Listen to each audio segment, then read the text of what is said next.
January 20th, 1931. Outside, a Liverpool street is small and thin with cold. A tram rattles somewhere down the road, the sound of metal on rails swallowed by fog. Houses stand shoulder to shoulder, modest, curtained, shut against the night. In one of them, a man named William Herbert Wallace stands at his own front gate, keys in his hand, and he cannot open his door. He tries key after key. They don't fit. He goes to the back, the yard, the side. Neighbours begin to watch. There is a politeness to their curiosity, a half step back from a private distress. Eventually, someone fetches a police constable. The door is forced. They climb the stairs. And there, in the parlour, they find a body. A woman on the floor by the gas fire. Her head, her face, smashed with something heavy. Blood dark.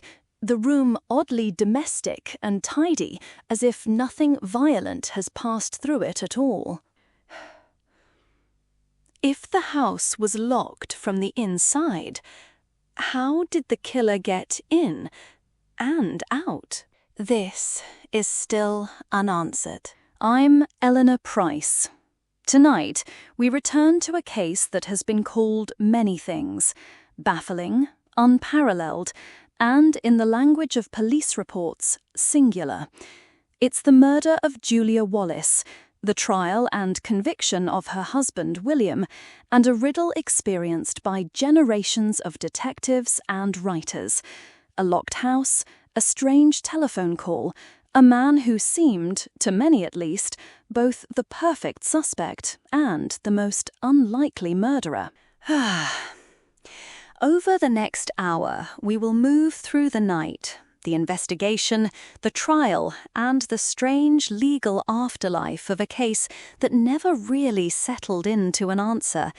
Joining me is Dr. Martin Keane, criminal historian, forensic analyst, and someone who digs into the mechanics beneath the mystery. Martin, welcome. Thanks, Eleanor. It's good to be here. The Wallace case has been a fixture on my desk for years. It resists neat categorizations in a way that, well, it really gets under your skin. Let's step back first to where it all began, to Liverpool in 1931. Paint that picture for us, Martin. What was the city like, and where do the Wallaces sit in that map? Liverpool, then, was a port city with a hard edge. You had industry, trams, dock workers, and close-knit urban neighbourhoods. People knew each other's routines. The Wallaces lived in a modest terraced house in the Anfield area, not wealthy, not poor.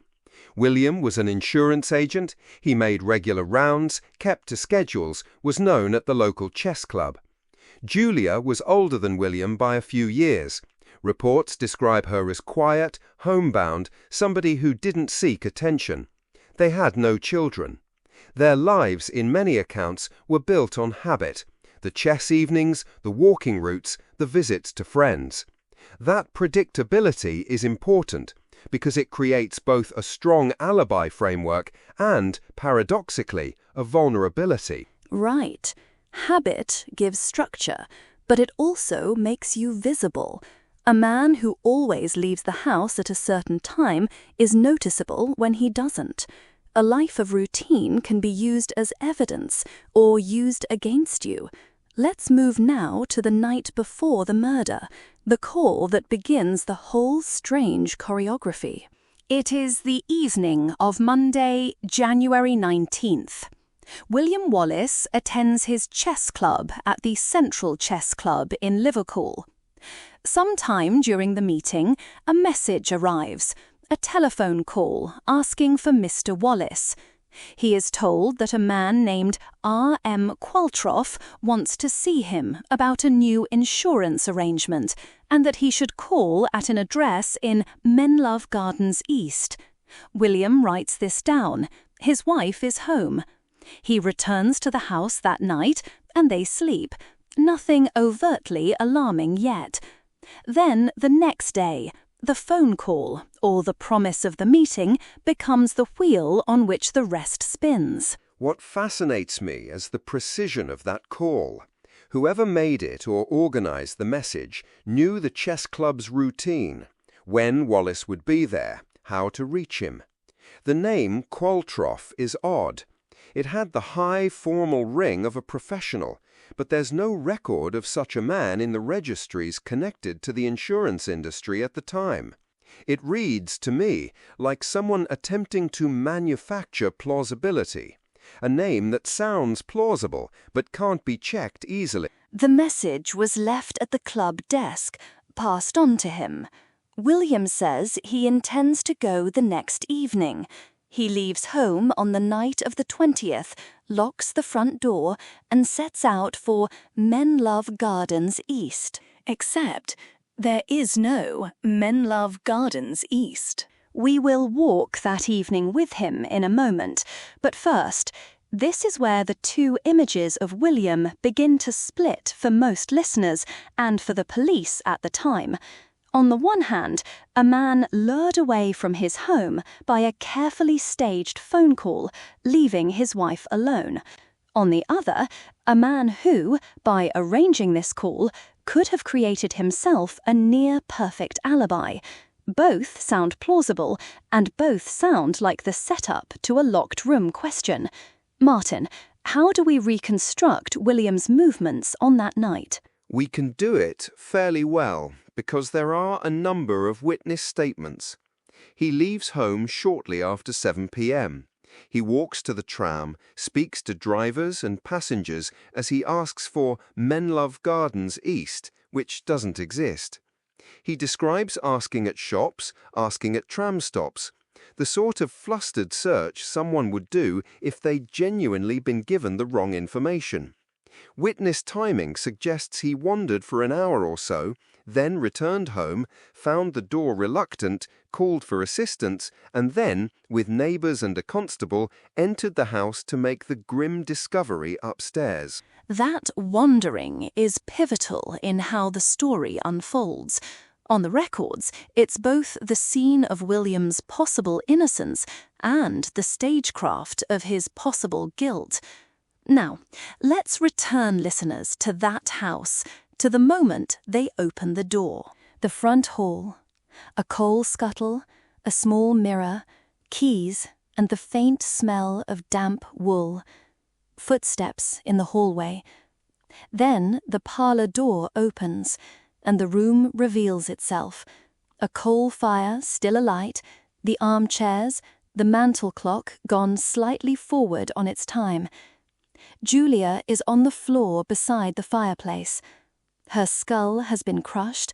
The weapon, never fully identified, left its grim imprint. Blood has spattered the carpet and the hearth, but much else is undisturbed. Yes. Forensics in 1931 was not what it is now, but there are tangible observations that we can use as anchors. The fire was still burning, which suggests a time window. Julia's clothes are largely intact. There weren't signs of a struggle in the way drawers or cupboards had been rifled. A coat had been placed under her head, a detail that later witnesses variously interpret as an attempt at comfort or as a staging effort. There was no sign of forced entry. The locks looked as if they had been in their usual state. All of that pushes the locked room puzzle to the center. Locked room cases always invite two kinds of speculation. Either a remarkably skilled entry and exit by an outsider, or an inside job. In the Wallace case, the house appears, in practical terms, to have been closed when the body was discovered. The police asked themselves the immediate, awful questions. Did Julia open the door for someone? Did she know this person? Or did someone in that house do this and then make it appear as if the house had been locked from the inside? The early investigators turned their attention to William almost immediately. Martin, from the paperwork and the testimonies, What were the first things that put him under suspicion? There are a few things. One is opportunity. He lived in the house. 2 is the timing. The Qualtrough call, whether genuine or not, placed him away from home just when Julia was killed. Then there were what contemporaries called peculiarities in his behavior, a certain formality in how he described events, occasional slips in timings, and an awkwardness in emotional display. Neighbors described him as reserved, which, in a coronial culture hungry for visible remorse, translates into guilt in the court of public opinion. The prosecution also relied heavily on inference. They argued that the most logical person to have arranged such a convoluted alibi was someone who stood to benefit, William. And yet, the physical evidence does not produce an easy, incontrovertible picture. This is where those fine points of forensic timing come in. Walk us through the evidence that scholars and analysts have re-examined since. The fire, the body, the blood, the lock. The time of death is always slippery, especially with the level of medical knowledge in 1931. The pathologist's testimony estimated that death occurred between late evening and early morning, not precise. The fire, being alight, suggests she was alive within an hour or two of discovery, but it doesn't say whether the killer had been long gone or had been in the house a short time earlier. There's also the matter of how the door behaved. Witnesses say William had difficulty getting the front door to open. The bolt was stiff. That could indicate that the door had been bolted from the inside, which, if true, is a piece of evidence that cuts against a prowler. Yet other explanations exist. Old locks freeze, latches stick, and in the cold of January a bolt may behave stubbornly, irrespective of foul play. For me, it's the combination of ambiguous physical clues and the social reading of William's demeanour that made the case so precarious. Listening to the paperwork and the trial transcripts, I'm struck by how much this becomes a courtroom drama of personality as much as evidence. The prosecution essentially says he had the means, the opportunity, and the motive to create an alibi. Only he could have done it. The defense says he was an absent, confused man who was genuinely led astray. The jury had to decide who they believed. And belief is a dangerous currency in court when the facts are circular. The prosecution's story leans on who else could have, a tempting rhetorical move when direct evidence is scant. The defense offers human explanations for odd behavior, shock, grief, social reserve, which the jury has to weigh against a narrative that stitches together coincidences into a deliberate plan. Guilty. The verdict came down. Life sentence. But then something extraordinary happens, an appeal that takes the case in a new direction. The Court of Criminal Appeal, within months, quashes the conviction. They are blunt. The verdict, they say, is not supported by the evidence, that the inferences drawn were insufficient to justify a guilty verdict. It was a rare rebuke in that era, a court telling a jury that an inference had outstripped the facts. It was, and it's critical. Think about what that implies. The legal architecture of the case was fragile. The initial conviction had hinged on a story the jury constructed under prosecutorial guidance. The appeal said, in effect, that story isn't airtight. It doesn't declare William innocent. It simply says the evidence doesn't meet the threshold of criminal certainty. That's a different and a devastating standard of ambiguity. So William walks free in a legal sense, but the world does not restore what was taken. His name is public. The headlines have done their work. He becomes a man in limbo, convicted in many minds, released in law, never fully cleared by public opinion. He lives the rest of his days under that long grey shadow. Which brings us back to the central question. If not William, who? We can't avoid the other theories because the facts are stubbornly compatible with more than one explanation. Let's open those alternative doors. First, the unknown intruder. A burglar or opportunist breaks into the house, perhaps finds Julia alone. A confrontation escalates into violence, and the intruder escapes. This explains the lack of motive, the appearance of an attack that is personal and yet anonymous. The problem, and it's a real problem, is the locked room. How did this person slip in and leave without evidence? How did they know to attack this house? It's plausible in the abstract. There were burglaries in Liverpool at the time. An opportunistic killer could have been in the vicinity. But most burglars leave signs of hurried ransacking, missing small valuables. Here, valuables weren't taken. That suggests either a rage killing, not a robbery, or a killer who wasn't there for goods. It also raises the question of how the killer handled the door. If the door was indeed bolted, then the intruder's exit becomes the harder problem.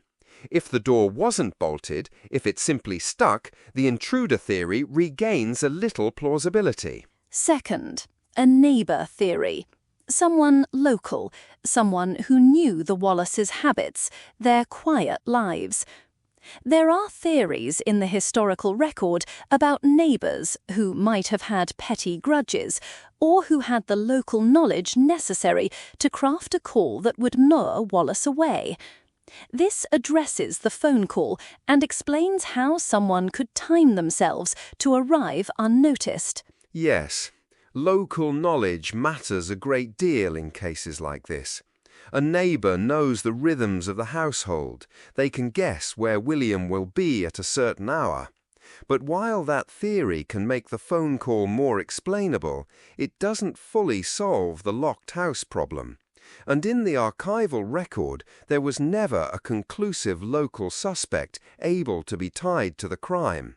There were rumours, grief-driven suspicions, but not legal proof. Third, inside job variation. Someone close to the household, not necessarily William, but a friend, a relative, or someone with an intimate knowledge of the couple's day-to-day. They could arrange the call, or they could stage the scene in ways we don't entirely understand. The difficulty here is motive. Who would kill Julia, and why go to such lengths to frame another? Motive is often the missing piece. Without a clear motive, financial, sexual, revenge, it is harder to settle on an alternative suspect. Much of the available evidence points to the orchestrated alibi, and that directly implicates someone who benefits from William being away, whether the killer himself or someone who wanted him discredited. But absence of motive is not proof of absence. People kill for complex, private reasons, and we must allow for that uncomfortable possibility. There's another piece that's worth considering in human terms. Julia herself.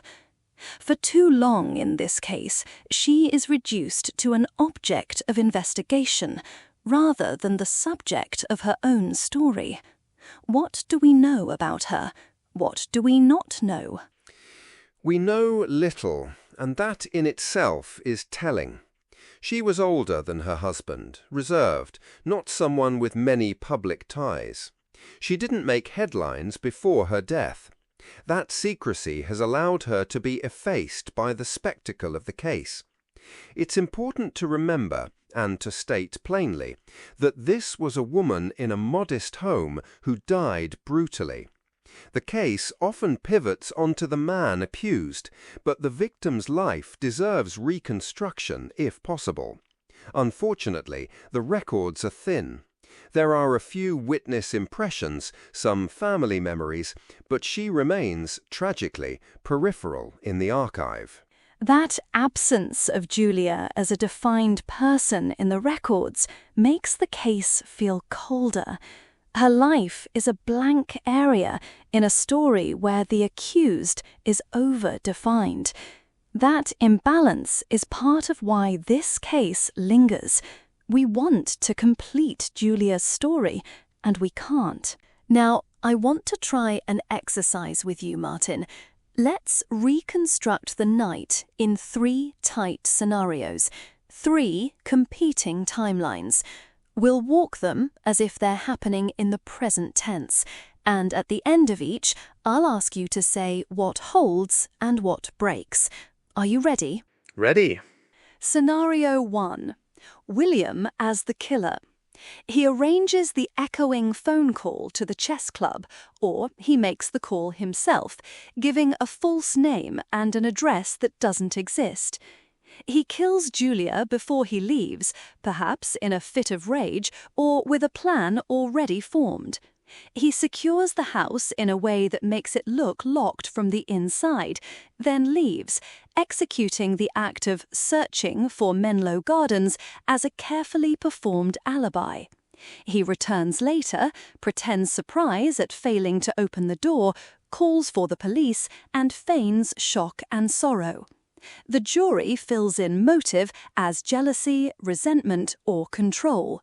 The sticking points. The logistics are the main sticking point. If he killed Julia first and then left the house to stage the wandering, he would have to ensure no trace connected him to the scene. Blood transfer, footprints, timing of other witnesses, all of these create risk. Also, stabbing or bludgeoning someone and then going back into public within a short window without leaving a stain is difficult. He'd have to clean effectively and convincingly. It's not impossible, but it requires a level of composure and planning that doesn't comfortably align with the contemporaneous picture of William as a somewhat infirm, rule-abiding man. That doesn't invalidate the scenario, but it makes it narrower. Scenario 2. The planned intruder. Someone else, perhaps a local with knowledge, makes the call, knowing the club's routine. They ensure William leaves, slip quietly into the house, and kill Julia, then exit without touching valuables. The intruder may even arrange the door to look bolted, or allow it to remain sticky. This person uses knowledge, not brute force. The sticking points? You must account for exit. If the door was secured from the inside, then how did the intruder leave? If it wasn't and just stuck, then why did it appear bolted to the returning William? Also, the intruder theory posits someone capable of both the violence and the local logistics. There are always individuals like that in any neighborhood, but the lack of a suspect who fits the profile weakens the plausibility. Still, it is a cleaner narrative in one sense. Someone else did this, and William was unfortunate. Scenario 3. The unplanned confrontation. Perhaps a stranger or a neighbor knocks. Julia opens the door. Something small happens, an argument, a theft attempt that spirals into violence. The killer flees. The house, in the ensuing confusion, looks as if it had been locked later, or simply appears secure because of the night's cold and the stiffness of old locks. The sticking points? An unplanned confrontation leaves traces, signs of a struggle, stolen items, interruption to the household order. The relative neatness of the Wallace parlor doesn't line up well with that. Julia's clothing, the lack of ransacking, these don't match a chaotic confrontation as neatly as they match a more targeted violence. But the absence of clear evidence isn't proof of contrivance either. The human body, a few minutes of panic, and a heavy object can produce a violent death with surprisingly little outward chaos. Again, possible, but not persuasive enough on its own. So, each scenario can fold in to the evidence with difficulty. That's the point. To know this case is to see how every explanation opens a new contradiction. You once wrote that some crimes persist not because the evidence vanishes, but because each piece of evidence can be read in multiple directions. The Wallace case, perhaps more than most, is a mirror for that observation. Exactly. The more we test the hypotheses, the more the evidence is shown to be ambiguous by design or by accident. The fire is consistent with an early death or a late one. The door might have been bolted, or it might have stuck. A staged alibi requires a cool mind.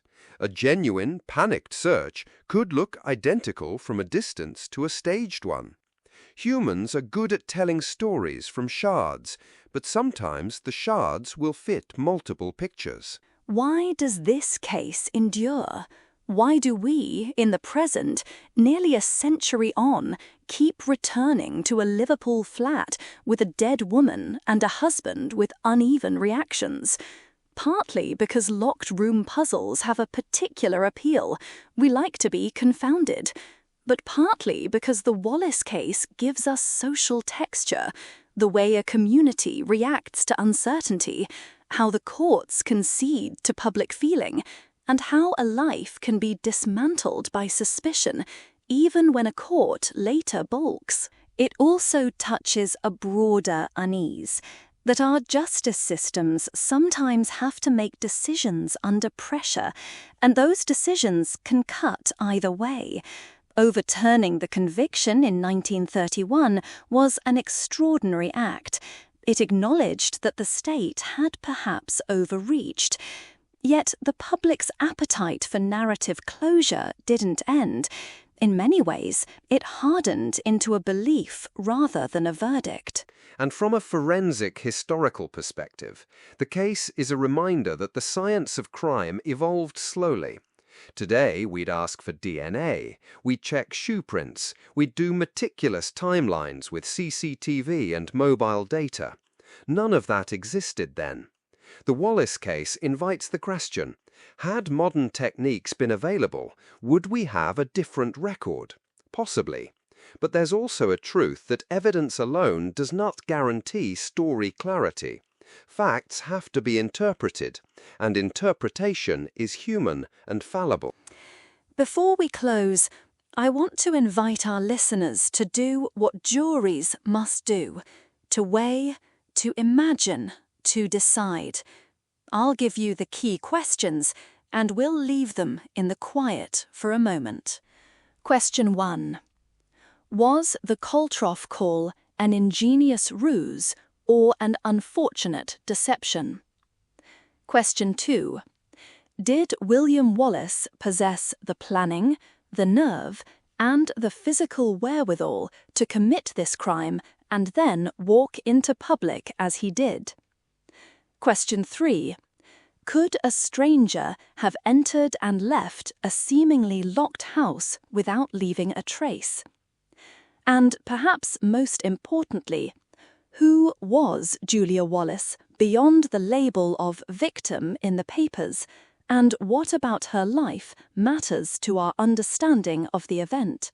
We'll come back in a moment with the last part of the episode, the aftermath, the appeal, William's life after the trial, and what this case asks of us as listeners who hunger for closure. Welcome back. We rejoin William after the trial, after the conviction is quashed, because the legal ending doesn't feel like an ending. He leaves prison with his reputation in tatters. Public suspicion follows. Job prospects are gone. He is, in many accounts, an embittered man. He died years later with the weight of that suspicion never entirely lifted. One of the saddest aspects here is the human consequence of uncertainty. Whether or not he was guilty, William lost years of his life.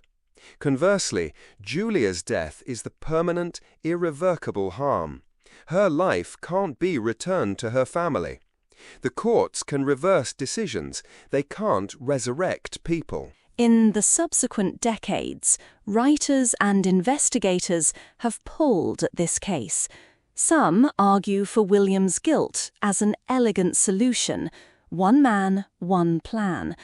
Others argue for his innocence, that a stranger was both bold and profoundly unlucky to vanish without leaving a trace.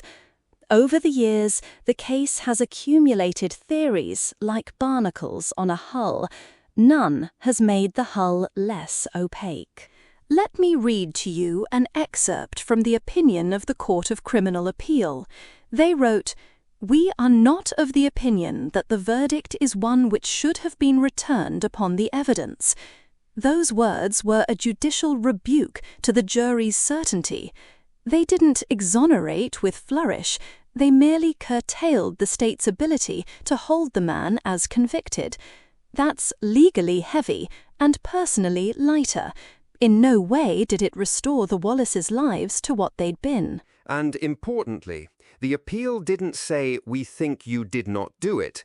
It said there was insufficient evidence to convict. That's a subtle but crucial distinction in English law. Insufficient evidence is not the same as proof of innocence.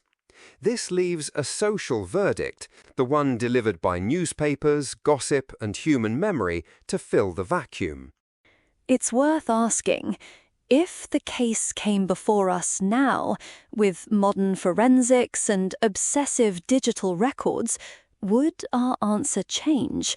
We can imagine more data points, but even then, the human element remains. Evidence doesn't speak alone. It is given voice by people who tell stories with it. Before we end, Martin, what do you want listeners to carry with them from this case? That ambiguity isn't a failure of history. It's a feature of it. Complex cases are complex because humans are complex. Facts can be stubborn, but their meanings shift depending on our frameworks. The Wallace case should make us wary of neat explanations and of the moral comfort that certainty gives us. It should also make us attentive to victims who get reduced to puzzle pieces. Julia deserves the dignity of being remembered as a person, not just the center of an argument. I agree. And for those who like to solve, a word: weigh evidence carefully and keep your mind open. There are cases where the best answer we can give is we don't know. That lack, that pain, is sometimes the truest fact of all. To close, a short recap. A modest Liverpool house. A strange call to a chess club, to a non-existent address. William Wallace, a methodical man, left and returned to find his wife murdered. The prosecution built an airtight narrative of alibi and motive that convinced a jury. The Court of Criminal Appeal later said the evidence didn't support the verdict. William walked free in law, but not in life. Julia remained, for the record and for memory, the unresolved centre of the case. In the murder of Julia Wallace, the evidence is real, the questions are many, and the truth remains still unanswered. Thank you to Dr. Martin Keane for joining me tonight. Thank you, Eleanor. If you enjoyed this episode, please consider subscribing to Still Unanswered. You can find out more about the Wallace case, including source documents and trial transcripts, at our website. We also welcome respectful theories and questions. We'll read a selection in our next episode and invite critical but civil engagement. Credits. This episode was researched and written by me, Eleanor Price. Production assistance from the Still Unanswered team. Special thanks to the Liverpool archives and to the court records that preserve these strange, stubborn facts. Music cues on the show are minimal by design. Tonight's episode used only ambient production to maintain the atmosphere. This is Still Unanswered. I'm Eleanor Price. Good night.